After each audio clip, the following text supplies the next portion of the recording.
일본이 발칵 뒤집혔습니다. 일본의 마지막 자존심이 산산조각 났기 때문입니다. 일본과 군함 11척 계약을 완료했다. 총 사업비 10조 원 규모의 초대형 계약을 따는 일본, 한국에게 빼앗긴 조선업 점유율을 되찾아올 절호의 기회였습니다. 하지만 그때 들려온 충격적인 소식 한 통은 일본의 희망을 무참히 짓밟아버렸죠. 대한민국 한화오션이 조선소를 통째로 인수했습니다. 충격적인 인수 발표에 일본은 패닉에 빠졌고 뒤늦게 다른 조선소를 찾아 나섰지만 그 어디에서도 한국의 대안을 찾을 수는 없었죠. 도대체 무슨 일이 벌어진 걸까요? 일본의 10조 계약을 빼앗은 대한민국의 독보적인 기술력, 지금 시작합니다. 군함까지 한국에 맡기시겠다는 겁니까? 호주 국방부 과장의 목소리가 스피커폰을 통해 회의실에 울렸습니다. 하나오션이 우리 조선소를 인수하면 실질적으로 모가미급도 한국이 만드는 셈이 되는데요. 2025년 3월 도쿄 방위성 기술연구본부 회의실이었습니다. 호주와의 화상회의가 예정보다 일찍 시작됐고 분위기는 이미 무거웠어요. 저는 사카모토 다카유키 방위성 기술연구본부 수석 엔지니어입니다. 30년 넘게 일본 군함을 설계해왔고 이번 모가미급 프로젝트가 제 마지막 작품이 될 예정이었죠. 호주가 차세대 호위함 11척 사업에 우리 설계를 선택했을 때 저는 일본 해군 기술의 자존심을 지켰다고 믿었습니다. 그런데 콜린스 과장의 말은 달랐어요. 하나오션의 오스탈 지분 인수가 거의 확정 단계입니다. 미국 외국인 투자심의위원회도 최대 100% 보유까지 사전 승인했고요. 그가 보낸 문서를 열자 구체적인 숫자들이 화면을 채웠습니다. 하나오션이 이미 확보한 지분 10%, 추가 매입 예정 분량, 그리고 결정적으로 호주 앤더슨 조선소가 사실상 한국 자본 아래 들어간다는 내용이었어요. 회의실이 술렁거렸습니다. 옆자리에 다네무라 심의관이 펜을 탁 내려놓았죠. 기술 유출 위험을 고려하셨습니까? 그의 목소리에 날이 서 있었습니다. 일본이 설계한 최신 호위함을 한국 도크에서 만든다니 이게 말이 됩니까? 저도 당황스러웠습니다. 물론 한국이 LNG선이나 컨테이너선에서 세계 1위라는 건 알고 있었어요. 작년 한국 조선 수주량이 전 세계 물량의 43%를 차지했다는 뉴스도 봤고요. 하지만 그건 상선 이야기였습니다. 군함, 특히 최첨단 호위함은 다르다고 믿었죠. 화상회의가 끝난 뒤 후배 엔지니어 나카무라가 다가왔습니다. 선배님, 이거 보셨어요? 그녀가 태블릿을 내밀었어요. 화면에는 하나오션이 영국 해군 리치먼드호를 수리하는 사진이 떠 있었습니다. 작년에 끝낸 프로젝트인데 영국 해군이 극찬했다고 하더라고요. 저는 화면을 잠깐 보고는 돌려줬습니다. 상선과 군함은 다르다고 했잖아. 하지만 마음 한구석이 불편했어요. 리치먼드호는 분명 군함이었으니까요.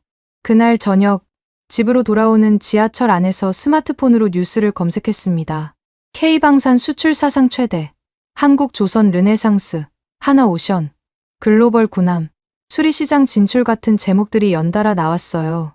특히 눈에 띈 건 캐나다 해군 초계함 맥스 베네이스호 수리 기사였습니다.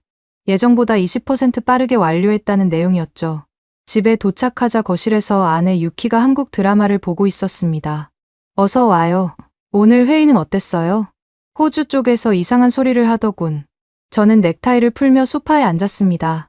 한국 회사가 호주 조선소를 인수한다면서 모가미급도 거기서 만들 수도 있다고. 아내가 리모컨을 내려놓고 저를 봤어요. 한국이 요즘 기술이 대단하다던데. 이 드라마 보면 병원이며 연구소며 다 최첨단이더라고요. 드라마는 드라마야. 저는 웃으며 일어섰습니다. 현실은 달라. 특히 해군 기술은 일본이 아직도 기준이니까.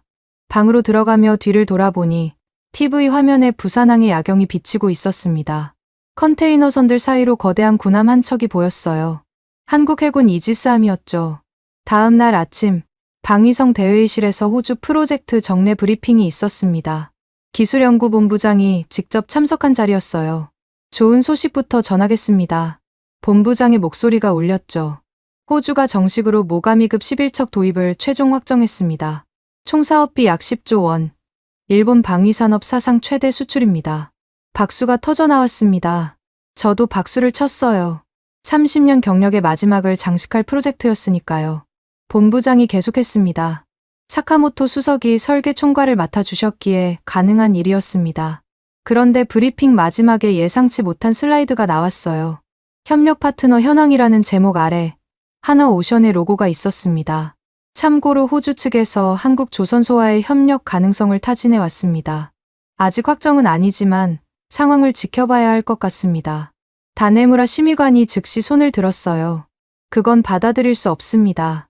모가미급은 순수 일본 기술로 만들어야 합니다. 본부장이 고개를 끄덕였지만 표정은 복잡했습니다. 물론입니다. 하지만 호주가 실질적인 구매자이니 그들 의견도 무시할 순 없겠죠. 회의가 끝나고 복도로 나왔을 때 나카무라가 또 다가왔어요. 선배님, 어제 그 자료 좀 더 찾아봤는데요. 그녀가 인쇄한 서류 뭉치를 내밀었습니다. 한국이 최근 3년간 수리한 외국 군함 목록이에요. 생각보다 많더라고요. 저는 서류를 받지 않고 지나쳤습니다. 나카무라, 우리는 수리가 아니라 건조를 하는 거야. 그것도 최신 호위함을. 차원이 다른 얘기라고. 하지만 엘리베이터를 기다리며 혼자 서 있을 때 창밖으로 보이는 도쿄만이 눈에 들어왔습니다. 저 멀리 요코스카 군항 방향을 바라보며 생각했죠. 정말 해군만큼은 여전히 일본이 기준일까? 그날 밤 집에서 저녁을 먹다가 아들 시니치가 스마트폰을 보여줬습니다. 아버지, 이거 보셨어요? 하나오션이 찍은 드론 영상인데 조선소 규모가 어마어마하네요. 화면 속에는 끝이 보이지 않는 도크들이 펼쳐져 있었어요. 거대한 선박 여러 척이 동시에 건조되고 있었고 그 중에는 군함처럼 보이는 것도 있었습니다. 영상 아래 영어 자막에는 세계 최대 조선 인프라라고 적혀 있었죠. 신기하네. 저는 짧게 답하고 화면을 돌려줬습니다. 하지만 크기가 다가 아니야. 군함은 정밀도와 기술력이 핵심이거든.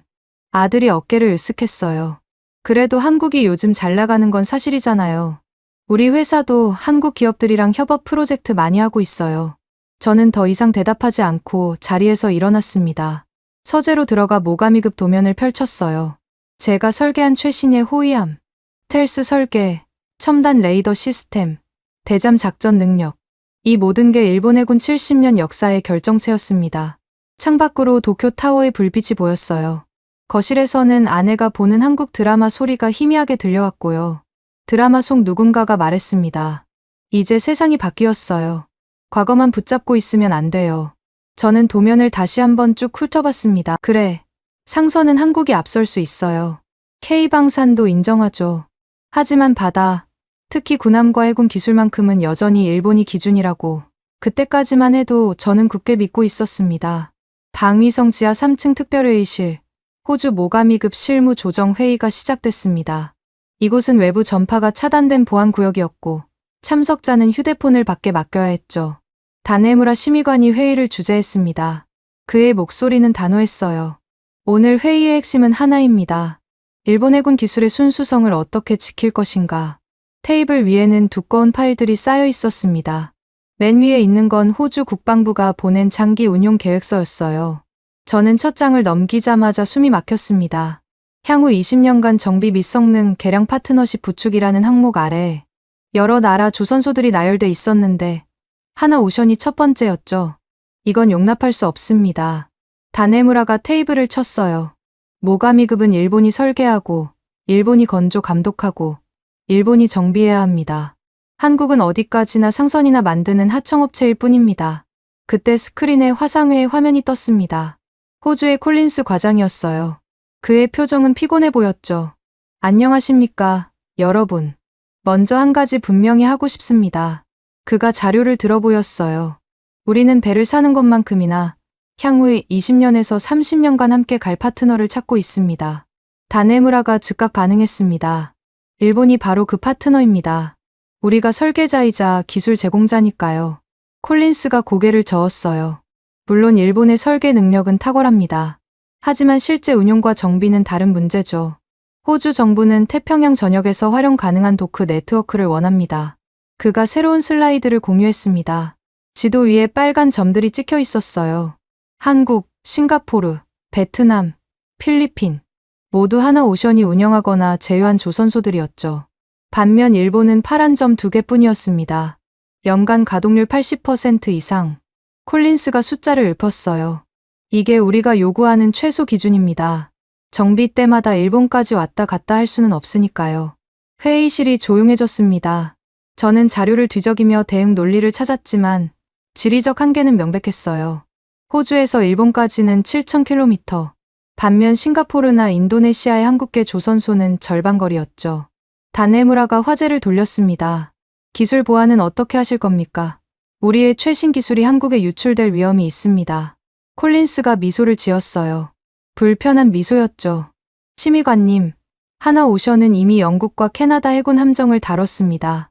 그들도 보안을 중시하는 나라들이죠. 문제 없었습니다. 그때 회의 자료 뒷부분이 제 눈에 들어왔어요. 누군가 끼워 넣은 추가 페이지였습니다. 하나오션 군함수리 실적이라는 제목 아래 사진들이 있었어요. 영국 호위함 리치먼드호, 캐나다 초계함 맥스 베네이스호, 그리고 놀랍게도 미 해군 보급함 한 척까지. 다네무라가 그 페이지를 보더니 얼굴이 붉어졌습니다. 이건 오늘 안건과 무관한 자료입니다. 누가 넣은 겁니까? 아무도 대답하지 않았어요. 그가 페이지를 찢어버렸습니다. 회의를 계속합시다. 사카모토 수석, 모가미급 개량 방향을 설명해 주십시오. 저는 일어서서 발표를 시작했습니다. 모가미급 호주 사양은 기본 설계에서 대잠 능력을 30% 강화하고 무인기 운용 능력을 추가할 예정입니다. 레이저 포인터로 도면을 가리키며 설명을 이어갔죠. 특히 소나 시스템은 일본 독자 기술로. 잠깐만요. 화면 속 콜린스가 끼어들었어요. 그 소나 시스템, 호주 해역에서 제대로 작동합니까? 수온과 염도가 일본 근해와는 완전히 다른데요. 순간 말문이 막혔습니다. 그 부분은 미처 고려하지 못했거든요. 제가 머뭇거리자 옆에 있던 나카무라가 작은 목소리로 속삭였어요. 한국팀이라면 현지화 데이터를 가지고 있을 텐데. 다네무라가 그녀를 노려봤습니다. 나카무라 선임, 무슨 말입니까? 아, 아닙니다. 그녀가 움츠러들었어요. 하지만 이미 늦었죠. 콜린스가 들었으니까요. 바로 그 점입니다. 콜린스가 말했어요. 하나오션은 동남아시아 전역에서 함정을 운용한 경험이 있습니다. 현지 해역 데이터도 풍부하고요. 협력한다면 시너지가 있을 겁니다. 협력이 아니라 종속이 될 겁니다. 다네무라가 소리쳤어요. 화상회의 마이크가 울릴 정도였죠. 일본이 설계한 배를 한국이 만들고 관리한다. 이게 말이 됩니까? 콜린스가 한숨을 쉬었습니다. 심의관님, 저희는 실용적인 해결책을 찾고 있을 뿐입니다. 감정적으로 접근하지 말아주세요. 회의는 그렇게 평행선을 달렸어요. 점심시간이 되자 잠시 휴식이 선언됐습니다. 저는 화장실로 향하다가 복도에서 젊은 직원들이 모여있는 걸 봤어요. 스마트폰으로 뭔가를 보고 있었죠. 이거 봐요. 하나오션 조선소 실시간 영상이래요. 한 직원이 말했습니다. LNG선 두 척을 동시에 건조하고 있네. 저기 보이는 게 군함 아냐? 다른 직원이 화면을 가리켰어요. 저 위장 패턴, 필리핀 해군 호위함 같은데. 저는 못 들은 척 지나갔지만 그들의 대화가 계속 들렸습니다. 우리 조선소는 한 번에 한 척도 버거운데 인력이 부족하니까 그렇지. 평균 연령이 50대가 넘는다며? 카페테리아에 도착하니 나카무라가 구석 테이블에 앉아 있었어요.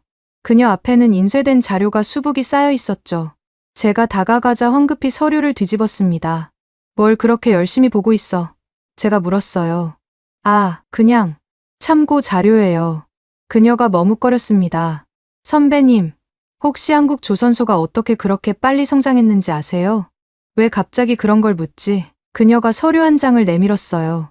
한국 조선업 인력 구조 분석 보고서였습니다. 평균 연령 38세, 엔지니어 비율 30%, 자동화율 60%, 숫자들이 나열돼 있었죠. 일본과는 정반대였어요. 그래서 뭐 어쩌자는 거야? 제가 차갑게 물었습니다.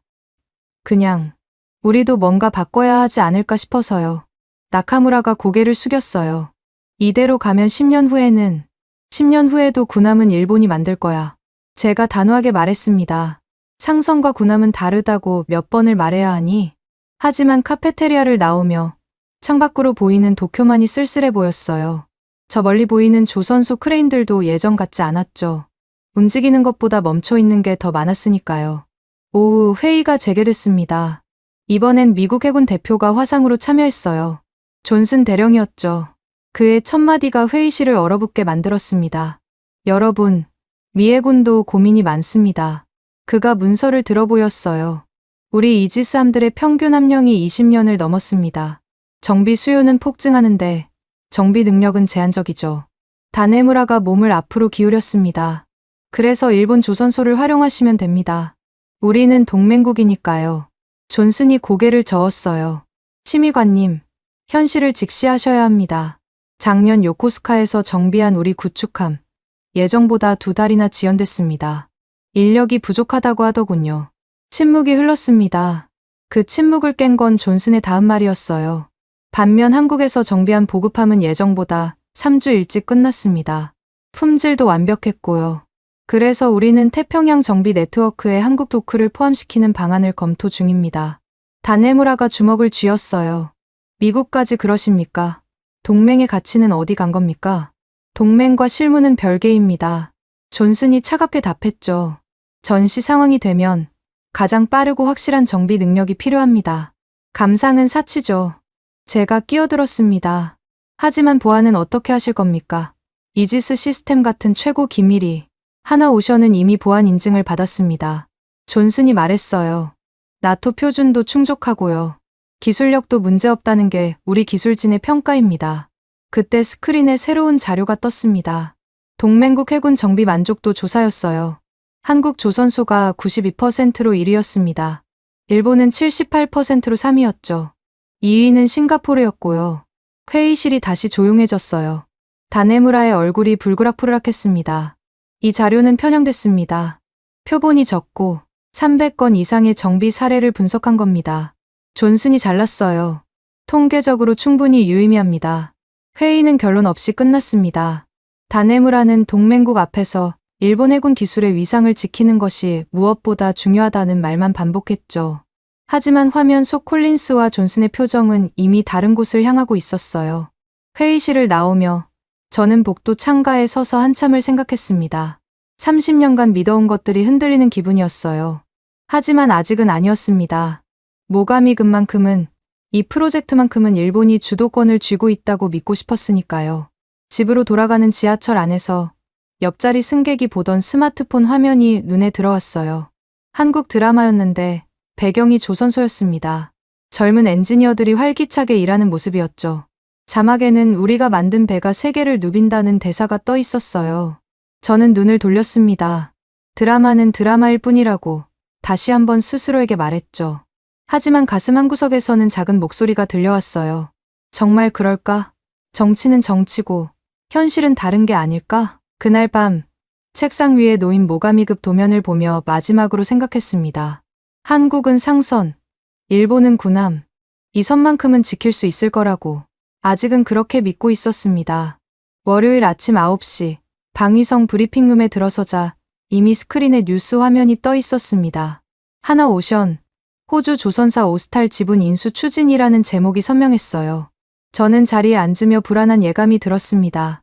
지난주 회의에서 콜린스가 암시했던 그 일이 현실이 되고 있었으니까요. 기술정책과 과장이 일어서서 보고를 시작했습니다. 지난 금요일 하나오션이 호주 오스탈사 지분 10%를 1차로 취득했습니다. 그가 클리커를 누르자 다음 슬라이드가 나왔어요. 현재 추가로 10%를 매입 중이며 최종적으로는 과장이 잠시 말을 멈췄습니다. 그리고 숨을 들이쉬고 말했죠. 미국 외국인 투자심의위원회 CFIUS가 한화의 오스탈 지분 최대 100% 보유 가능성을 사전 승인했습니다. 브리핑룸의 공기가 무거워졌어요. 저는 앞자리에 앉은 다네무라 심의관의 어깨가 경직되는 걸 봤습니다. 그가 천천히 고개를 돌려 과장을 노려봤죠. 그게 무슨 의미인지 설명해 주시죠. 다네무라의 목소리가 낮게 깔렸습니다.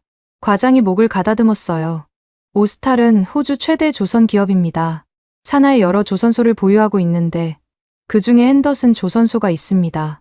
바로 모가미급을 실제로 건조할 그곳이죠. 침묵이 흘렀습니다. 그 침묵의 의미를 모르는 사람은 없었어요. 우리가 설계한 최신의 호위함이 한국 자본이 운영하는 도크에서 만들어질 수 있다는 뜻이었으니까요. 그럴 리 없습니다. 다네무라가 벌떡 일어섰어요. 호주 정부가 그런 결정을 내릴 리 없어요. 국가 안보 자산을 외국 자본에 넘기다니. 과장이 새로운 문서를 화면에 띄웠습니다. 이미 호주 정부도 승인했습니다. 오히려 환영한다는 입장이고요. 여기 호주 국방부 대변인 성명서가 있습니다. 화면에 영어 텍스트가 나타났어요. 저는 빠르게 읽어 내려갔습니다. 하나오션의 투자는 호주 조선 산업에 새로운 활력을 불어넣을 것이라는 문장이 눈에 들어왔죠. 그리고 결정적인 한 줄. 이는 호주 해군의 미래 전력 증강에 필수적인 인프라 확보라고 적혀 있었어요. 기술 유출입니다. 다네무라가 테이블을 쳤습니다. 우리의 최신 구축함 기술이 한국에 넘어가는 겁니다. 이건 용납할 수 없어요. 기술연구본부 부장이 손을 들었습니다. 심의관님, 법적으로 막을 방법이 있습니까? 다네무라가 주머니에서 휴대폰을 꺼냈어요. 지금 당장 외무성에 연락해서. 그가 말을 멈췄습니다. 브리핑룸은 보안구역이라 전파가 차단돼 있었죠. 그때 문이 열리고 홍보과 직원이 뛰어들어왔습니다. 죄송합니다. 긴급 상황입니다. 그가 태블릿을 들어 보였어요. 일본 언론들이 일제히 보도를 시작했습니다. 화면에는 충격적인 헤드라인들이 떠올랐습니다. 한국이 일본 군함까지 만드는가? 굴욕적인 기술 종속, 해상자위대 자존심 무너지나. 특히 보수 성향 신문들의 논조가 격렬했어요. 다네무라가 태블릿을 낚아채 읽었습니다. 국민들이 분노하고 있습니다. 당연한 일이죠. 우리가 피땀 흘려 개발한 기술을 한국에 바치는 꼴이니. 저는 조용히 앉아 있었지만 머릿속은 복잡했어요. 분명 자존심이 상했습니다. 하지만 동시에 현실적인 의문도 들었죠. 정말 우리가 혼자서 모든 걸 할 수 있을까? 과장이 보고를 이어갔습니다. 더 큰 문제가 있습니다. 오스탈이 보유한 조선소가 호주에만 있는 게 아닙니다. 새로운 지도가 화면에 떴어요. 필리핀의 2곳, 베트남의 1곳, 그리고 다네무라가 재촉했습니다. 미국 엘라베마와 캘리포니아에도 조선소가 있습니다. 미 해군 연안전투함을 건조하는 곳이죠. 이번엔 정말로 회의실이 술렁거렸어요. 미 해군 함정을 만드는 조선소까지 한국 자본 아래 들어간다는 의미였으니까요. 그래서 CFIUS가 승인했구나. 저는 깨달았습니다. 미국도 한국 조선 기술이 필요했던 거예요. 이건 음모입니다. 다네무라가 으르렁거렸어요. 한국이 체계적으로 우리를 고립시키려는 음모예요. 음모가 아닙니다. 갑작스러운 목소리에 모두가 돌아봤어요. 나카무라였습니다. 그녀가 일어서서 말했죠. 이건 그냥 비즈니스입니다. 한국이 더 경쟁력 있으니까 선택받는 거예요. 나카무라 선임, 다네무라가 날카롭게 불렀습니다. 무슨 근거로 그런 말을 합니까? 나카무라가 서류를 들어 올렸어요. 여기 데이터가 있습니다. 최근 3년간 국제 군함 수리 시장 점유율입니다. 그녀가 읽기 시작했죠. 한국 38%, 싱가포르 23%, 일본 14%. 충분합니다. 다네무라가 말을 잘랐어요. 수리와 건조는 다릅니다. 모가미급 같은 최신 호위함을. 죄송하지만 건조 실적도 있습니다. 나카무라가 다른 페이지를 펼쳤어요. 하나오션이 최근 완성한 필리핀 호위함 2척, 태국 초계함 1척, 그리고 현재 건조 중인 폴란드 호위함. 그만, 다네무라가 소리쳤습니다. 회의실이 조용해졌어요. 나카무라 선임, 당신은 어느 나라 편입니까? 나카무라가 고개를 숙였지만 목소리는 단호했습니다. 저는 사실을 말씀드렸을 뿐입니다. 저는 나카무라를 보며 복잡한 감정을 느꼈어요. 용기 있는 발언이었지만 시기가 적절하지 않았죠. 다네무라의 얼굴이 불그락푸르락했습니다. 사카모토 수석, 다네무라가 저를 불렀어요. 당장 설계도면 접근 권한을 재조정하십시오. 한국 측에 넘어갈 수 있는 정보는 최소화해야 합니다. 저는 고개를 끄덕였습니다. 알겠습니다. 하지만 호주와 계약상, 계약은 재협상하면 됩니다. 다네무라가 잘났어요. 지금은 비상 상황입니다. 회의가 끝나고 저는 나카무라를 불렀습니다. 빈 회의실로 들어가자 그녀가 먼저 말했어요. 죄송해요, 선배님. 하지만 누군가는 현실을 말해야 했어요. 현실, 제가 물었습니다. 내가 아는 현실이 뭔데? 나카무라가 가방에서 노트북을 꺼냈어요. 화면을 보여주며 말했죠. 이게 제가 조사한 자료예요. 하나오션의 기술력 분석 보고서입니다. 화면에는 상세한 그래프와 수치들이 있었어요. 용접 자동화율 78%, 블록 건조 정확도 오차 3mm 이하, 평균 공기 단축률 25%. 인상적인 숫자들이었죠. 특히 이 부분을 보세요. 나카무라가 스크롤을 내렸어요.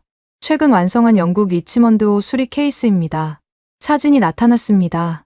수리 전과 후의 비교 사진이었는데 마치 새 배처럼 보였어요. 옆에는 영국 해군 담당자의 평가가 인용돼 있었죠. 30년 경력 중 본 최고의 수리 품질이라고. 이게 왜 중요한지 아세요? 나카무라가 물었어요. 리치먼드호는 우리가 90년대에 참고했던 설계예요. 그런데 한국이 우리보다 더 잘 고쳤다는 거죠. 저는 말문이 막혔습니다. 반박하고 싶었지만 데이터는 명확했으니까요. 그때 노크 소리가 들렸어요. 문이 열리고 홍보과 직원이 다시 들어왔습니다. 사카모토 수석님, 본부장님이 찾으십니다. 긴급 대책회의를 소집하신다고. 저는 나카무라를 남겨두고 본부장실로 향했습니다. 복도를 걸으며 창밖을 봤어요. 멀리 도쿄만이 보였고 그 너머 어딘가에 우리의 낡은 조선소들이 있었죠. 움직이는 크레인보다 녹슨 크레인이 더 많은 그곳. 본부장실에 들어서자 이미 간부들이 모여 있었어요. 본부장의 표정이 어두웠습니다. 방금 호주에서 연락이 왔습니다. 모가미급 건조 일정을 재확인하고 싶다고요. 무슨 문제가 있습니까? 제가 물었어요. 하나오션이 핸더슨 조선소 인수를 완료하면 건조 일정을 6개월 단축할 수 있다고 제안했답니다. 본부장이 한숨을 쉬었죠. 호주는 매우 관심을 보이고 있어요. 6개월. 저는 속으로 계산했습니다. 우리 계획으로는 불가능한 일정이었어요. 인력도 부족하고 설비도 낡았으니까요. 하지만 한국이라면 가능할지도 모른다는 생각이 스쳤습니다. 그들이 어떻게 그런 장담을 할 수 있습니까? 다네무라가 끼어들었어요. 모가미급은 우리가 설계한 배입니다. 우리가 제일 잘 알아요. 하지만 실제로 만드는 건 다른 문제입니다. 조선공학과 과장이 조심스럽게 말했죠. 하나오션의 생산 능력은 인정할 건 인정해야 합니다. 다네무라가 그를 노려봤어요. 당신도 한국 편입니까? 편이 아니라 사실을 말씀드리는 겁니다. 과장이 답했어요.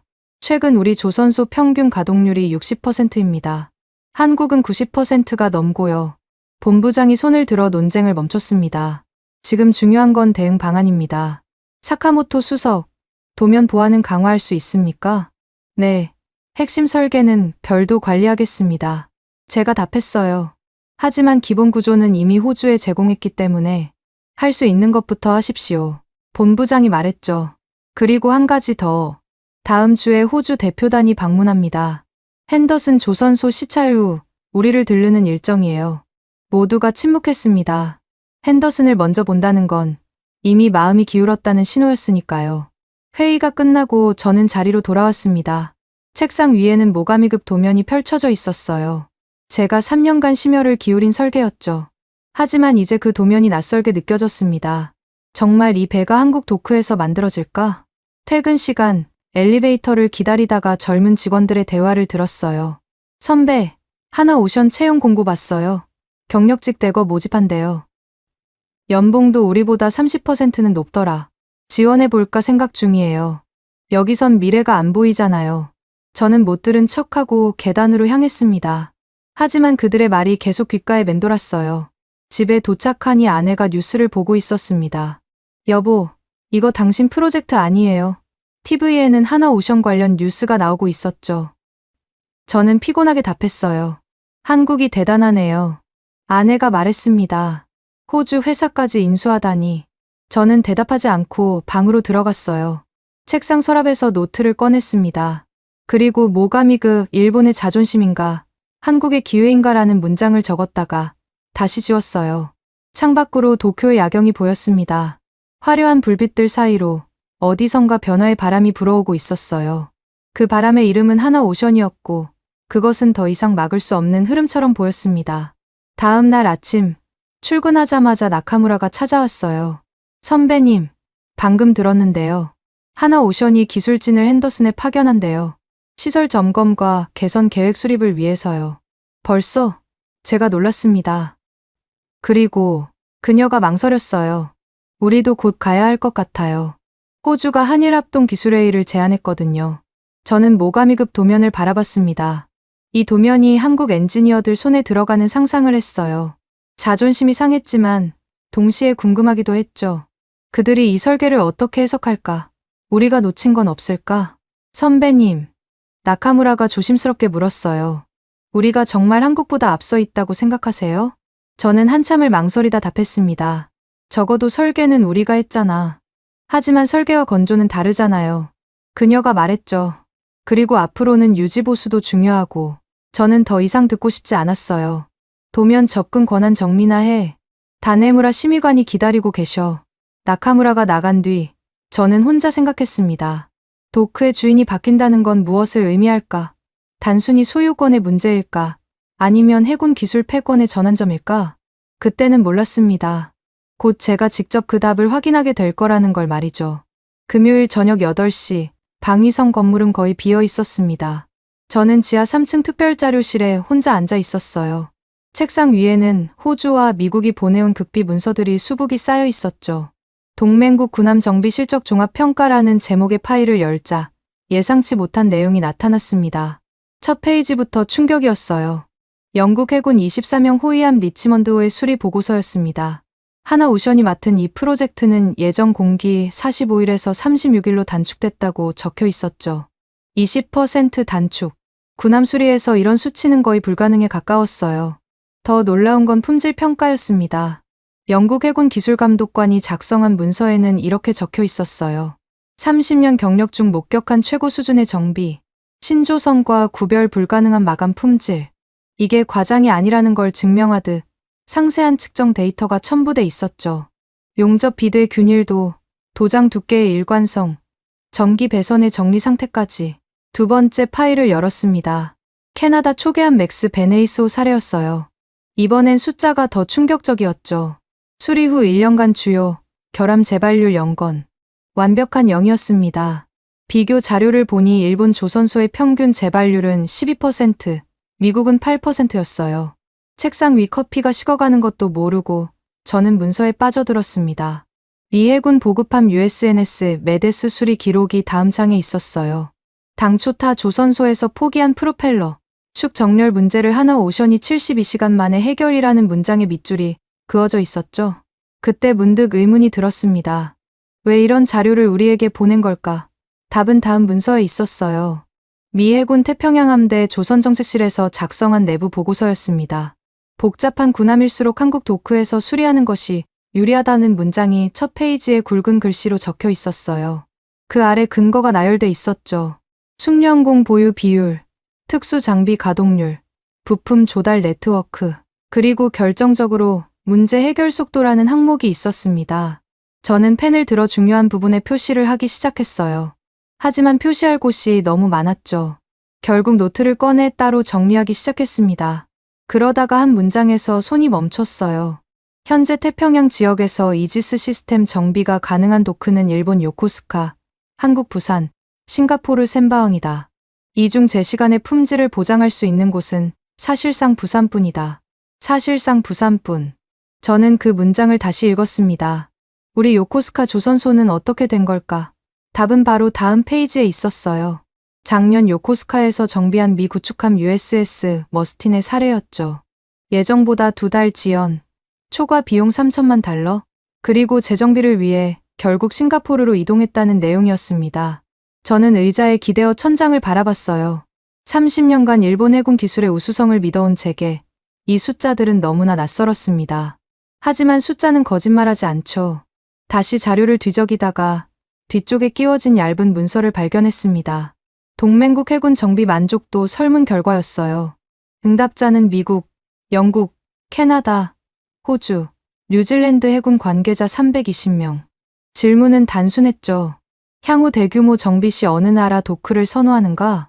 한국이 92%로 압도적 1위였습니다. 일본은 78%로 3위, 2위는 싱가포르였어요. 하지만 충격은 그 다음이었죠. 제1회 의향 항목에서 한국은 95%, 일본은 63%였습니다. 저는 손이 떨렸어요. 63%라니. 10명 중 4명은 다시 오고 싶지 않다는 뜻이었죠. 왜? 이유를 찾아 문서를 뒤적였습니다. 주관식 답변 모음이 별첨으로 있었어요. 일본에 대한 평가를 읽기 시작했습니다. 기술은 훌륭하나 유연성 부족, 의사소통 어려움, 일정 지연 빈번, 비용 초과 일상화, 젊은 기술자 부족으로 품질 편차 심함. 반면 한국에 대한 평가는 달랐어요. 신속한 문제 해결, 스문의 시간 작업 가능, 최신 장비와 숙련공 조화, 비용 대비 품질 최고, 영어 소통 원활. 그때 누군가 문을 두드렸습니다. 나카무라였어요. 선배님, 아직 계셨네요. 무슨 일이야? 제가 물었죠. 그녀가 다가와 제 책상 위 문서들을 흘끗 봤어요. 그 자료들 보고 계셨군요. 어떠세요? 저는 대답하지 않았습니다. 대신 창밖을 바라봤죠. 도쿄의 밤은 여전히 화려했지만 뭔가 다르게 보였어요. 선배님, 나카무라가 조심스럽게 말했습니다. 제가 추가로 조사한 게 있어요. 그녀가 USB를 건넸어요. 한국 도크들의 설비 투자 현황이에요. 저는 USB를 받아 노트북에 꽂았습니다. 파일을 열자 그래프가 나타났어요. 최근 5년간 하나오션의 설비 투자액이 우리의 10배가 넘었습니다.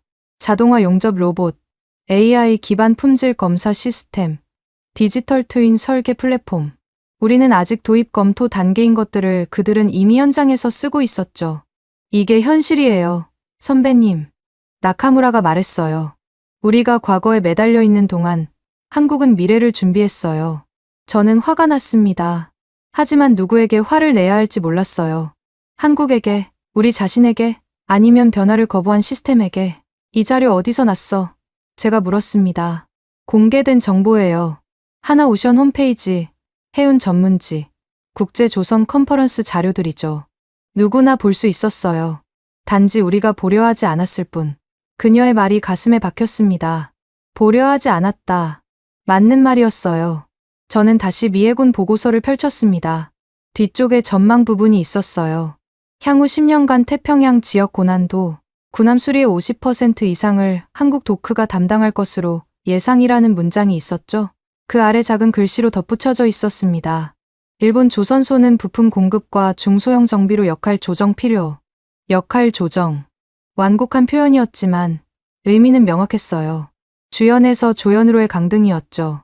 선배님은 어떻게 생각하세요? 나카무라가 물었어요. 정말 우리가 여전히 앞서 있다고 믿으세요? 저는 한참을 침묵하다가 답했습니다.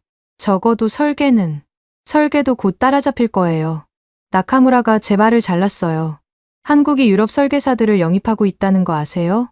독일 틴센크루프 출신, 영국 BA 출신들이 줄줄이 하나로 가고 있어요. 저는 모가미급 도면이 있는 방향을 봤습니다. 제 3년의 심혈이 담긴 설계. 하지만 이제 그것도 위태로워 보였어요.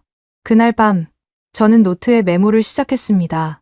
상성군함, 한국과 일본의 실제 위치라고 제목을 적었어요.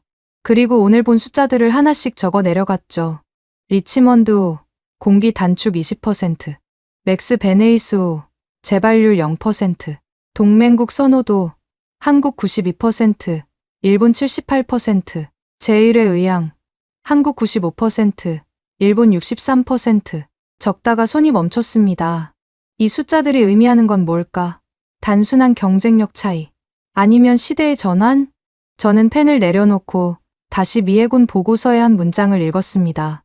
고난도 수리를 제때 끝내고 재발률을 낮출 수 있는 도크는 현재 한국이 사실상 유일하다. 사실상 유일. 이 표현이 계속 머릿속에 맴돌았어요. 우리는 언제부터 뒤처지기 시작한 걸까? 그리고 더 중요한 질문. 이제 어떻게 해야 할까? 저는 자료를 정리하고 사무실을 나왔습니다. 엘리베이터를 기다리며 생각했어요. 다네무라 심의관에게 이 내용을 보고해야 할까? 그는 아마 조작된 숫자라고 일축할 겁니다. 하지만 숫자는 거짓말하지 않죠. 집으로 돌아오는 지하철 안에서 저는 계속 그 문장을 떠올렸습니다. 복잡한 군함일수록 한국 도크에서 수리하는 것이 유리하다. 그렇다면 모가미급은? 우리가 설계한 최신의 호위함은? 그것도 한국 도크에서 더 잘 만들 수 있다는 뜻일까? 호주 퍼스 공항에 도착한 것은 새벽 5시였습니다. 핸더슨 조선소까지는 차로 1시간. 창밖으로 인도양이 보이기 시작하자 저는 긴장이 됐어요. 오늘부터 사흘간 모가미급 한번함 시운전이 진행됩니다. 제가 설계한 배가 실제로 바다에 나가는 첫날이었죠. 조선소 정문에 도착하자 예상치 못한 광경이 펼쳐졌습니다. 이미 수십 명의 엔지니어들이 모여 있었는데 절반 이상이 하나오션 로고가 새겨진 작업복을 입고 있었어요.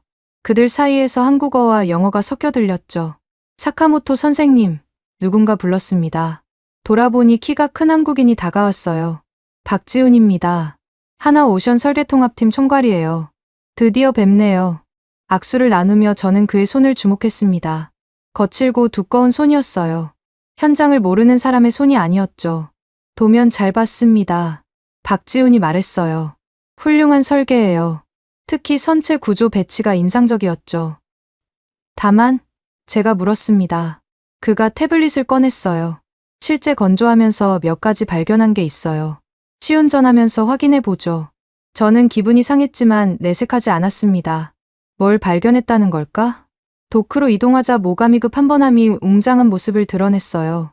제 도면이 현실이 된 순간이었죠. 하지만 자세히 보니 몇 가지가 달랐습니다. 레이더 마스트 위치가 미세하게 조정됐고 배기구 각도도 바뀌어 있었어요. 그는 일본에 남아 있었죠. 박지훈이 미소 지었습니다.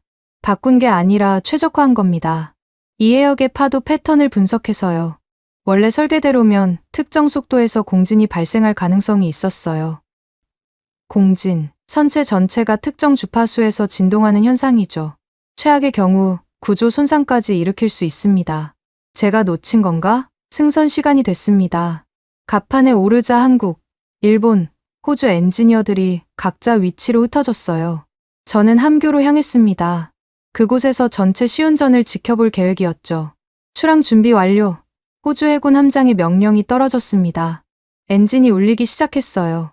제가 설계한 가스터빈과 디젤의 조합이 완벽한 하모니를 만들어냈죠. 적어도 처음에는 그랬습니다. 함장이 속도를 올리라고 명령했습니다. 15노트, 20노트, 25노트. 그때였어요. 미세한 진동이 시작됐습니다. 함교 창문이 떨리기 시작했죠. 제 얼굴이 창백해졌어요. 이 속도에서는 문제없어야 했는데 27노트 도달, 조타수가 보고했습니다. 진동이 더 심해졌어요. 그때 박지훈이 무전을 들었습니다. 기관실, 여기는 박지훈. 3번 엔진 출력 85%로 낮추고 1번, 2번 교차 운전 실시. 그러면 속도가 함장이 말하려 했지만 박지훈이 손을 들었어요. 3초만 기다려보세요. 정확히 3초 후 진동이 마법처럼 사라졌습니다. 속도는 그대로 유지하면서요. 저는 놀라서 그를 봤어요. 어떻게? 제가 물었습니다. 박지훈이 노트북을 보여줬어요. 화면에는 실시간으로 선체 각 부분의 진동 데이터가 표시되고 있었죠. 시운전 전에 유한 요소 해석으로 시뮬레이션 했어요. 이해역 파도 데이터 10년치를 입력해서요. 27노트에서 3번 엔진 공진 주파수가 선체 고유 진동수와 겹친다는 걸 발견했죠. 10년치 데이터. 저는 입을 다물 수 없었어요. 우리는 표준 해상 상태만 가정했는데. 근데 이건 시작일 뿐이에요. 박지훈이 다른 화면을 열었어요. 진짜 문제는 32노트 근처에서 나타날 겁니다. 1시간 후 그의 예측이 맞았습니다. 31노트를 넘자 이번엔 선미에서 이상한 소음이 들렸어요. 캐비테이션도 아니고 기계 결함도 아닌 묘한 울림이었죠. 호주 기술 장교가 걱정스러운 표정을 지었습니다. 이대로는 작전 운용이. 박지훈이 다시 나섰어요. 이번엔 직접 기관실로 내려갔습니다. 저도 따라갔죠. 좁은 통로를 지나 프로펠러 축 근처에 도착하자 그는 벽에 손을 대고 진동을 느꼈어요. 여기에요. 그가 특정 지점을 가리켰습니다. 베어링 지지대 각도가 이 속도에서 미세한 비틀림을 만들고 있어요. 그건 불가능합니다. 제가 반박했어요. 설계 공차 내에 있어요. 설계는 맞아요. 박지훈이 인정했습니다. 하지만 실제 제작 시 용접 열변형이 0.03도 발생했어요. 일반적으론 무시할 수준이지만 이 속도에선 증폭돼요. 그가 작업팀을 불렀습니다. 한국 엔지니어 셋이 장비를 들고 왔어요. 그들은 일사불란하게 움직였습니다. 임시 댐퍼를 설치하고 각도를 미세 조정하고 다시 측정하고 전체 작업이 5분 만에 끝났어요. 다시 올려보세요. 박지훈이 함교에 무전했습니다. 32노트. 소음이 사라졌어요. 34노트까지 올려도 조용했습니다. 함교로 돌아오자 호주 장교들이 박수를 치고 있었어요. 놀랍습니다. 함장이 말했죠. 이 정도면 전시에도 믿고 운용할 수 있겠네요. 콜린스 과장이 메모를 하고 있었습니다. 나중에 나카무라가 그 내용을 슬쩍 봤다고 전해줬어요. 한국 도크팀의 기여가 결정적이었다고 적혀 있었다고요. 점심시간 조선소 식당에서 세 나라 엔지니어들이 함께 모였습니다. 자연스럽게 기술 이야기가 오갔어요. 박 총괄님, 그 진동 예측은 어떻게 한 거예요? 젊은 호주 엔지니어가 물었습니다. 박지훈이 김치찌개를 먹으며 답했어요. 별거 없어요. 데이터만 충분하면 패턴은 보이거든요. 우리가 수리한 군함만 30척이 넘어요. 각각의 데이터가 다 축적돼 있죠. 30척이나요? 제가 놀랐습니다. 작년에만 12척이었어요. 한국 엔지니어 하나가 덧붙였죠. 영국, 캐나다, 태국, 필리핀. 바빠 죽는 줄 알았어요. 저는 묵묵히 밥을 먹었습니다. 우리 조선소는 작년에 군함 2척 수리했어요. 그것도 자위대 함정이었죠. 오후 시운전이 계속됐습니다. 이번엔 무기 시스템 테스트였어요. 대공 레이더, 소나, 어뢰 발사관. 제가 가장 자신 있던 부분이었죠. 그런데 소나 테스트에서 문제가 생겼어요. 특정 주파수 대역에서 감도가 떨어졌습니다.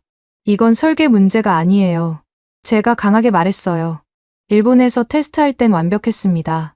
박지훈이 태블릿을 보더니 고개를 끄덕였어요. 맞아요. 설계는 완벽해요.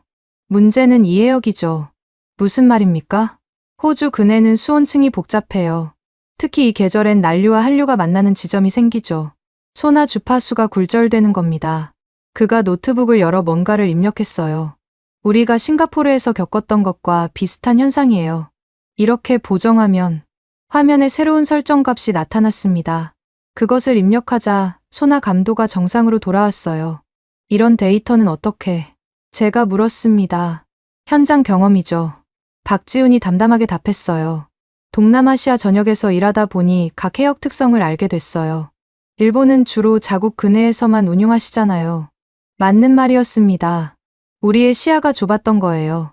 해가 질 무렵 첫날 시운전이 끝났습니다. 기술평가 회의가 열렸어요. 호주 해군 기술감독관이 결과를 발표했죠. 전반적으로 매우 만족스럽습니다. 그가 말했어요.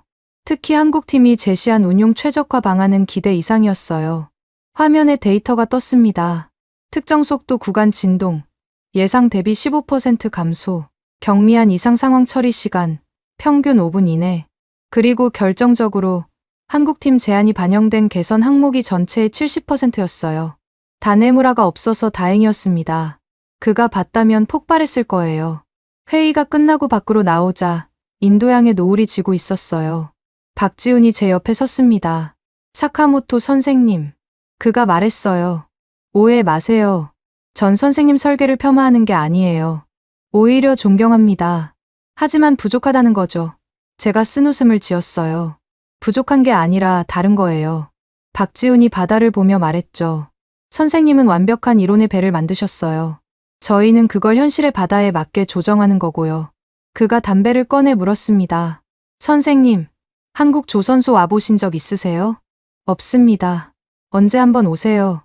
거제든 울산이든. 보시면 생각이 바뀔 거예요. 저는 대답하지 않았습니다. 하지만 마음 한구석에서는 궁금했어요. 그들의 도크에선 뭐가 다를까? 숙소로 돌아가는 버스 안에서 나카무라가 속삭였어요. 선배님, 봤어요? 한국 엔지니어들 평균 나이가 30대예요. 그런데 다들 10년 이상 경력자래요. 그게 가능한가? 20살에 시작하면 가능하죠. 한국은 고졸 기능공도 많대요. 대학 나온 사람과 차별 없이 대화한다고. 저는 창밖을 봤습니다. 핸더슨 조선소에 불이 켜지고 있었어요. 야간 작업이 시작되는 거죠. 한국팀은 24시간 3교대로 일한다고 들었습니다. 그날 밤 호텔 방에서 저는 오늘 있었던 일을 노트에 정리했어요. 그러다가 한 가지 깨달았습니다. 오늘 하루 종일 저는 박지훈과 그의 팀을 하청업체가 아닌 동료로 대하고 있었다는 걸. 아니, 어쩌면 그 이상이었을지도 모릅니다. 배우는 입장이었을지도. 창밖으로 남십자성이 보였어요. 북반구에선 볼 수 없는 별자리죠. 세상에는 우리가 모르는 게 아직도 많다는 걸 저는 그제야 인정하기 시작했습니다. 시운전 3일째가 끝나고 호주를 떠나는 날, 콜린스 과장이 봉투 하나를 건넸습니다. 사카모토 수석님, 일본에 돌아가서 읽어보세요.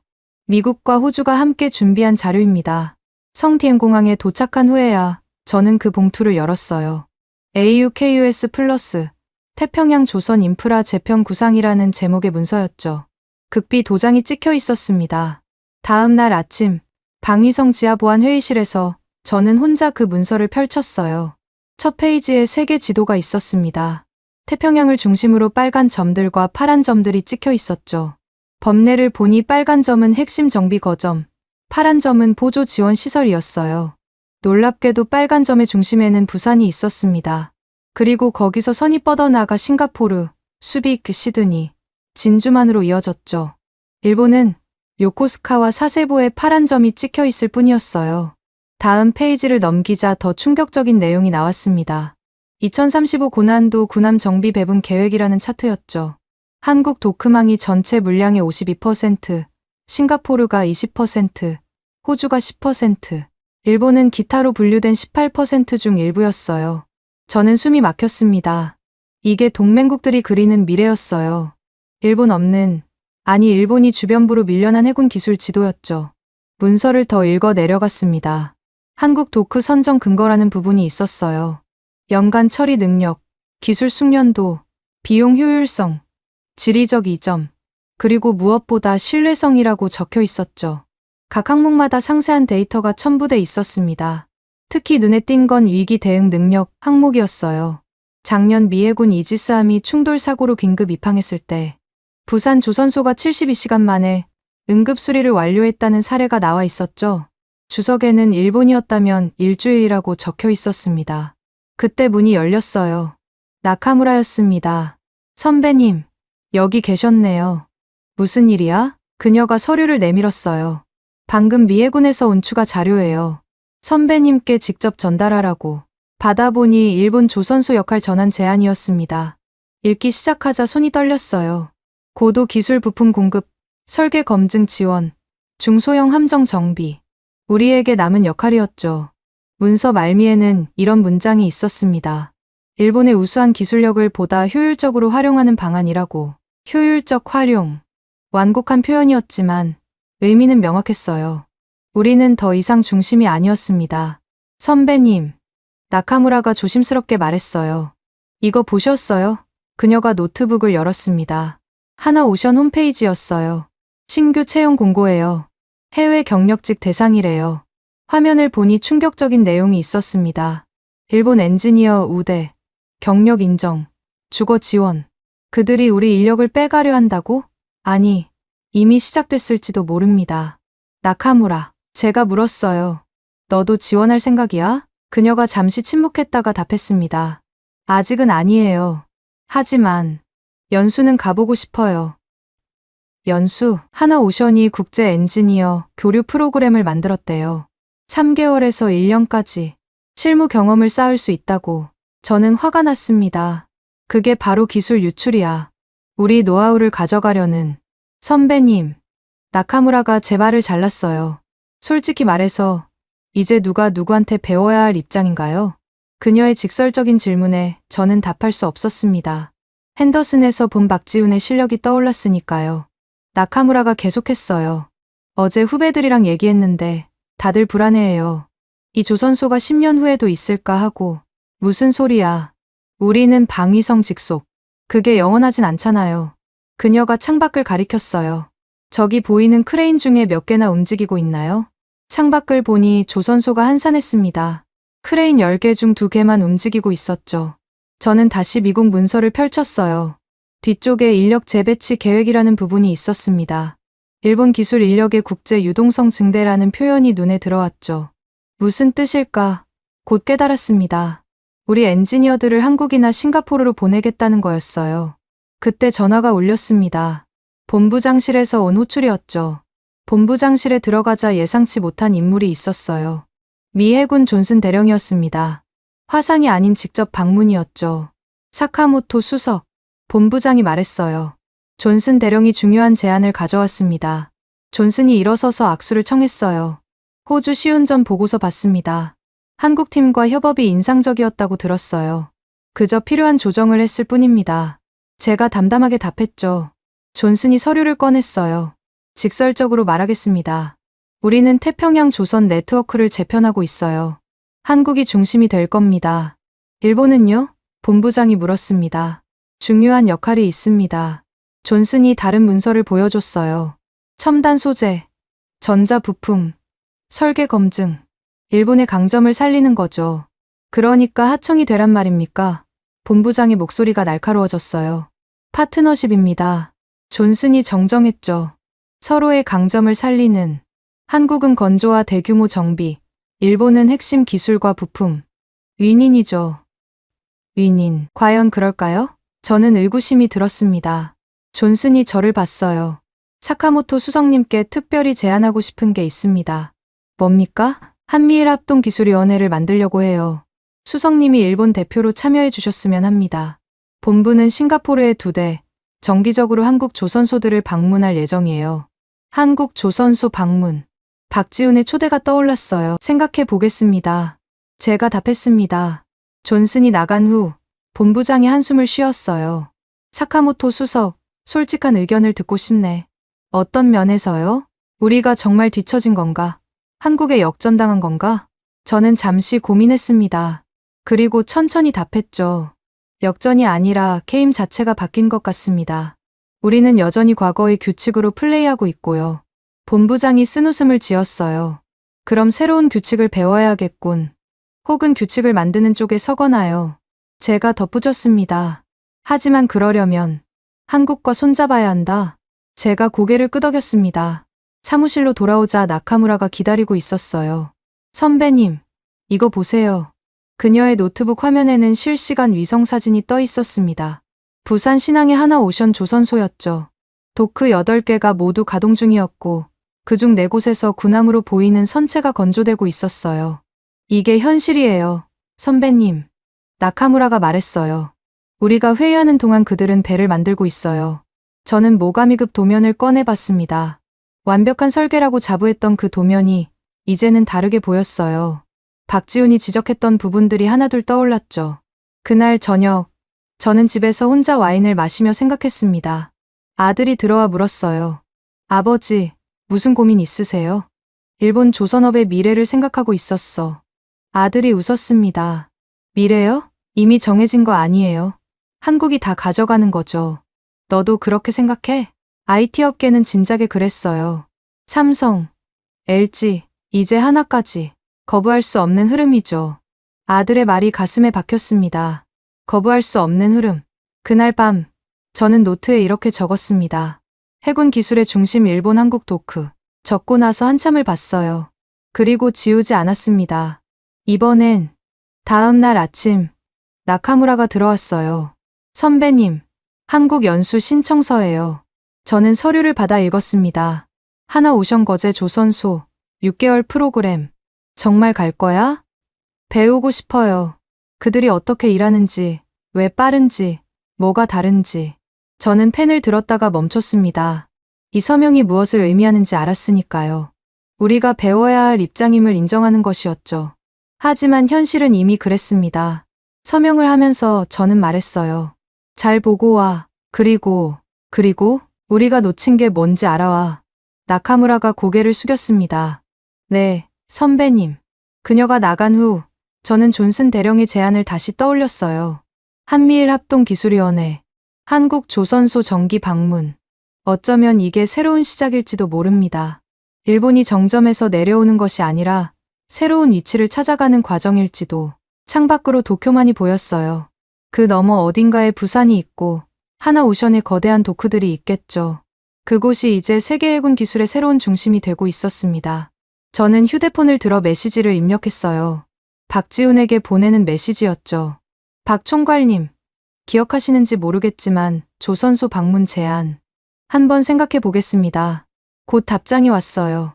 언제든 환영합니다. 보실 게 많을 거예요. 저는 창밖을 바라보며 생각했습니다. 기준을 바꿔야 한다. 일본이 아니라 한국을 기준으로. 그것이 생존하는 길일지도 모른다고. 시드니 가든 아일랜드 해군기지 2025년 10월 20일 모가미급 한번함 HMAS 헌터의 인도식이 열리는 날이었습니다. 호주 총리와 국방장관, 각국 대사들, 그리고 언론사 100여 명이 모인 대규모 행사였죠. 저는 일본 대표단 일원으로 단상 아래 2번째 줄에 앉아 있었어요. 무대 위로 호주 국방장관이 올라갔습니다.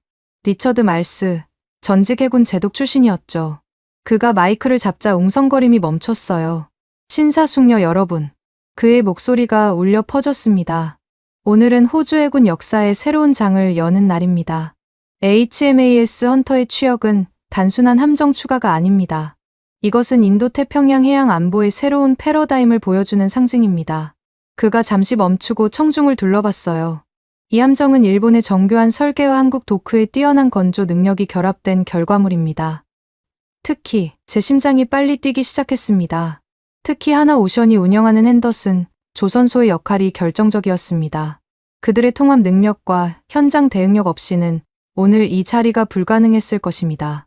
옆자리에 다네무라 심의관의 얼굴이 붉어졌어요. 그는 이 행사에 참석하지 않으려 했지만 외무성이 강제로 보낸 거였죠. 국방장관이 계속했습니다. 구체적인 성과를 말씀드리겠습니다. 시운전 과정에서 한국기술진이 제안한 개선 사항으로 함정 운용 효율이 18% 향상됐습니다. 특히 이해역 특성에 맞춘 최적화로 연료 효율은 22% 개선됐죠. 기자들이 열심히 받아 적었어요. 저도 놀랐습니다. 이런 구체적인 수치를 공개할 줄은 몰랐거든요. 더 중요한 것은 미래입니다. 말스 장관이 목소리를 높였어요. 우리는 앞으로 모든 헌터급 호위함의 정비와 개량을 한국 도크 네트워크와 협력해 수행할 것입니다. 이는 단순한 계약이 아니라 태평양 안보 동맹의 새로운 축입니다. 박수가 터져 나왔습니다. 저는 박수를 치면서도 복잡한 심정이었어요. 일본이 설계했지만 기억되는 것은 한국의 이름이었으니까요. 인도식이 진행되는 동안 저는 주변을 살폈습니다. 미국 대표단에서는 존슨 대령이 만족스러운 표정을 짓고 있었고 영국 대표는 한국 대표와 뭔가를 열심히 논의하고 있었어요. 나중에 안 사실이지만 영국도 차기 호위함 정비를 하나오션에 맡기는 방안을 검토 중이었다고 합니다. 공식 행사가 끝나고 리셉션이 시작됐어요. 저는 구석에서 와인을 마시고 있었는데 박지훈이 다가왔습니다. 사카모토 선생님, 축하드립니다. 그가 악수를 청했어요. 선생님 설계가 현실이 됐네요. 당신들이 개선한 버전이죠. 제가 씁쓸하게 답했습니다. 박지훈이 고개를 저었어요. 개선이 아니라 현지화입니다. 설계의 본질은 그대로예요. 저희는 그걸 호주 바다에 맞춘 것뿐이죠. 그때 호주 해군 젊은 장교가 다가왔습니다. 박 총괄님, 방금 시운전 최종 보고서 나왔는데 보셨어요? 그가 태블릿을 보여줬어요. 특정 속도 구간 진동, 기준치 대비 93% 수준으로 안정화됐대요. 역대 최고 기록이래요. 박지훈이 겸손하게 웃었습니다. 팀원들이 고생했죠. 장교가 저를 알아보고 인사했어요. 사카모토 수석님, 영광입니다. 이 함정의 아버지시잖아요. 아버지는 과분합니다. 제가 답했어요. 저는 그저 아니에요. 장교가 열정적으로 말했습니다. 선생님 설계와 한국팀 시공이 만나서 최고의 함정이 나왔어요. 이게 바로 진정한 국제협력이죠. 그가 떠난 후 박지훈이 말했어요. 저 장교 말이 맞아요. 설계와 건조는 다른 영역이지만 둘 다 필요합니다. 저는 리셉션장을 둘러봤어요. 벽면 대형 스크린에는 헌터함 건조 과정이 타임랩스로 상영되고 있었죠. 용골 거치부터 진수까지 영상 곳곳에서 하나오션 로고가 보였습니다. 박 총괄, 제가 물었어요. 솔직히 묻겠습니다. 한국은 설계도 곧 따라잡을 겁니까? 그가 잠시 생각하더니 답했어요. 아마도요. 하지만 그게 중요한 건 아닙니다. 그럼 뭐가 중요합니까? 함께 더 나은 배를 만드는 거죠. 경쟁이 아니라 협력으로. 그때 갑자기 리셉션장이 조용해졌어요. 대형 스크린에 긴급 뉴스가 떴습니다. 중국 해군, 남중국해 대규모 훈련 시작이라는 자막이었죠. 분위기가 무거워졌어요. 말스 장관이 마이크를 잡았습니다. 여러분, 이것이 바로 우리가 협력해야 하는 이유입니다. 위협은 현실이고 우리의 대응도 현실적이어야 합니다. 그가 저와 박지훈을 가리켰어요. 일본의 기술과 한국의 생산력, 호주의 의지가 만나면 어떤 위협도 막을 수 있습니다. 다시 박수가 터졌어요. 이번엔 더 진지한 박수였죠. 리셉션이 끝날 무렵 기자들이 모여들었습니다. CNN 기자가 물었어요. 사카모토 수석님, 일본 설계가 한국 도크에서 건조되는 것에 대해 어떻게 생각하십니까? 순간 모든 시선이 제게 집중됐어요. 다네무라가 날카로운 눈으로 저를 봤죠. 저는 심호흡을 하고 답했습니다. 최고의 설계도 실현되지 않으면 의미가 없습니다. 하나오션은 우리 설계를 완벽하게, 아니 그 이상으로 구현했습니다. 이것이 진정한 기술 협력이라고 생각합니다. 그럼 앞으로도 협력하실 겁니까? 다른 기자가 물었어요. 제가 명확히 답했습니다. 이제 우리의 기준은 과거가 아니라 미래입니다. 그리고 그 미래는 한국과 함께 만들어갈 것입니다. 다네무라의 얼굴이 일그러졌지만 저는 개의치 않았어요. 이미 마음의 결정을 내렸으니까요. 행사장을 나오며 부두를 걸었습니다. HMAS 헌터가 석양빛을 받아 빛나고 있었어요. 선체에는 호주 국기와 함께 작은 명판이 있었죠. 거기엔 이렇게 적혀 있었습니다. 설계 일본 방위성 기술연구본부, 건조 하나 오션 오스트레일리아, 취역 2025년 10월 21일. 제 이름은 없었지만 괜찮았어요. 중요한 건 이 배가 바다를 지킨다는 사실이었으니까요. 그때 전화가 울렸습니다. 나카무라였어요. 선배님, 뉴스 봤어요. 선배님 인터뷰가 일본에서 난리예요. 어떤 의미로? 젊은 세대는 환영하고 기성세대는 비판하고, 하지만 대부분은 현실을 인정하는 분위기예요. 저는 바다를 바라봤어요. 나카무라, 한국 연수 준비는 잘 되고 있어? 다음 달에 출발해요. 그런데 선배님. 뭔데? 저 혼자가 아니에요. 지원자가 10명이 넘었대요. 다들 한국을 보고 싶어 해요. 10명. 변화의 시작이었습니다. 전화를 끊고 다시 걸었어요. 부두 끝에 호주 언론사 취재진이 모여 있었습니다. 카메라 앞에선 앵커가 말하고 있었죠. 역사적인 날입니다. 오늘 호주 해군은 새로운 시대를 열었습니다. 일본의 설계 철학과 한국의 건조 능력이 만난 이 함정은 태평양 안보 협력의 새로운 모델을 제시합니다. 특히 하나오션이 보여준 통합 능력은, 저는 더 이상 듣지 않고 돌아섰어요. 택시를 타고 호텔로 향하며 창밖을 봤습니다. 시드니의 화려한 야경이 펼쳐졌죠. 호텔 방에 돌아와 짐을 싸며 생각했습니다. 내일 일본으로 돌아가면 비판이 쏟아질 거예요. 하지만 상관없었습니다. 저는 이미 새로운 기준을 받아들였으니까요. 책상 위에 놓인 인도식 팸플릿을 다시 펼쳤어요. 맨 뒤 페이지에 작은 글씨로 이렇게 적혀 있었습니다. 기술평가 종합시운전 성능 기준 충족률 98%. 한국 도크팀 기여도 평가 필수적. 향후 전 함정 한국 도크 협력 필수. 필수적. 더 이상 선택이 아니었습니다. 저는 노트를 꺼내 적었어요. 2025년 10월 21일. 오늘부로 나는 인정한다. 해군 기술의 기준이 한국이 되었다는 것을. 창밖으로 남반구에 별들이 빛나고 있었어요. 북두칠성은 보이지 않았지만 남십자성이 선명했죠. 세상의 중심이 바뀌듯 하늘의 별자리도 다르게 보이는 곳. 그곳에서 저는 깨달았습니다. 자존심이란 과거를 붙잡는 게 아니라 현실을 인정하고 미래를 준비하는 용기라는 것을. 그리고 그 미래의 이름은 좋든 싫든 한국이라는 것을. 다음 날 아침, 공항으로 가는 길에 마지막으로 군항을 들렀습니다. HMAS 헌터 옆에 두 번째 함정이 건조 중이었어요. 선체에는 하나오션 현수막이 펄럭이고 있었죠. 탁월함. 그들은 그럴 자격이 있었습니다. 이제 우리가 배울 차례였어요. 도쿄로 돌아온 다음 날, 저는 방위성 기술연구본부 대회의실에 섰습니다. 후배 엔지니어 40여 명이 모여 있었어요.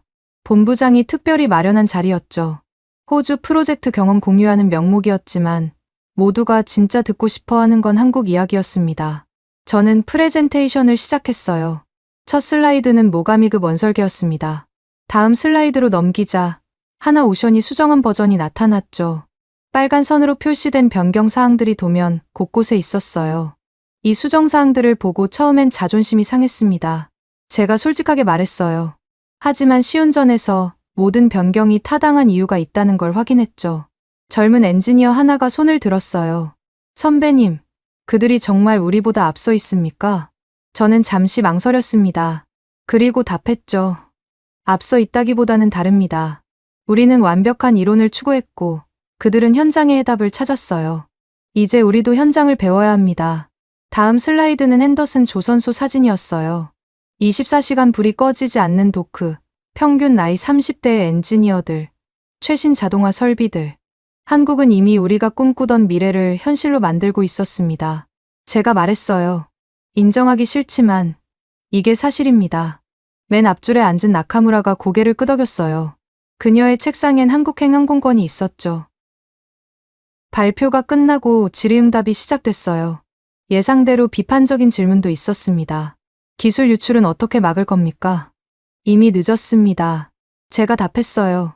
이제는 막는 게 아니라 함께 발전하는 방법을 찾아야 해요. 일본의 자존심은요? 자존심은 과거가 아니라 미래에 있습니다. 한국과 어깨를 나란히 할 수 있는 실력을 갖추는 것. 그게 진짜 자존심이죠. 회의가 끝나고 본부장실로 불려갔어요. 다네무라 심의관도 있었습니다. 그의 표정은 여전히 굳어 있었죠. 사카모토 수석, 본부장이 말했어요. 오늘 발표 잘 들었네. 그래서 결론이 뭔가? 한국과 협력해야 합니다. 제가 단도직입적으로 답했어요.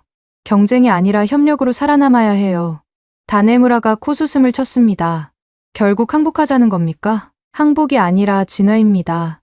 제가 그를 똑바로 봤어요. 심의관님, 현실을 보세요. 미국도, 호주도, 영국도 모두 한국을 선택했습니다. 우리만 과거에 머물 건가요? 본부장이 손을 들어 분위기를 진정시켰어요. 나카무라 선임의 한국 연수건은 승인하기로 했네. 그리고 그가 서류를 내밀었어요. 한미일 기술위원회 참가도 수락하게. 저는 서류를 받았습니다. 싱가포르에서 열리는 첫 회의 초청장이었어요. 본부장실을 나와 나카무라를 불렀습니다. 빈 회의실로 들어가 그녀에게 봉투를 건넸어요. 이게 뭐예요? 그녀가 물었습니다. 한국 조선소 주요 인물들 연락처야. 박지훈 총괄도 있고. 제가 말했어요. 도움이 될 거야. 나카무라가 놀란 표정을 지었어요. 선배님이 직접. 내가 먼저 연락했어. 그들도 기다리고 있을 거야. 저는 잠시 멈췄다가 덧붙였죠. 나카무라, 가서 우리가 못 본 걸 보고 와. 그리고요? 다음 세대는 우리와 달라야 해. 한국을 기준으로 생각하는 세대가 되어야 해. 그녀가 깊이 고개를 숙였습니다. 알겠습니다, 선배님. 퇴근 후 집에 돌아오니 아내가 거실에서 TV를 보고 있었어요. 화면엔 한국 조선소 다큐멘터리가 나오고 있었죠. 조선 강국의 비밀이라는 제목이었습니다. 어서 와요. 아내가 소파를 두드렸어요. 이거 한번 봐요.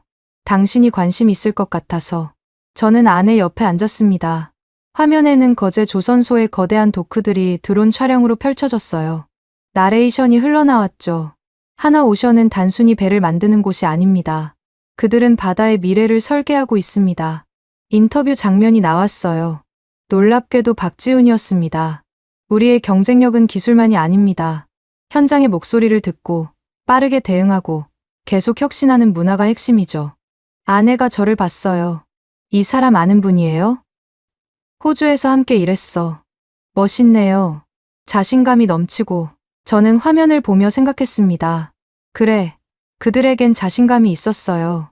과거가 아닌 현재와 미래에 대한 자신감이. 다큐멘터리가 끝날 무렵 마지막 장면이 인상적이었습니다. 석양을 배경으로 진수되는 거대한 LNG선. 그 옆에는 방금 완성된 군함이 정박해 있었죠. 세계가 한국을 선택하는 이유는 분명합니다. 그들은 불가능을 가능으로 만들기 때문입니다. TV를 끄고 저는 아내에게 말했어요. 나도 언젠가 한국 조선소를 직접 보고 싶어. 그래요? 아내가 놀랐습니다. 당신이 그런 말을 하다니. 사람은 변하는 거야. 제가 웃었어요.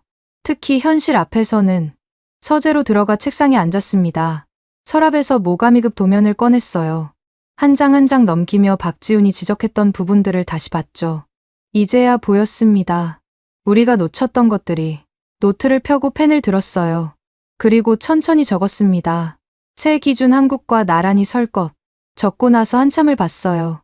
과거의 저라면 이런 문장은 상상도 못했을 겁니다. 하지만 이제는 달랐죠. 휴대폰이 울렸습니다.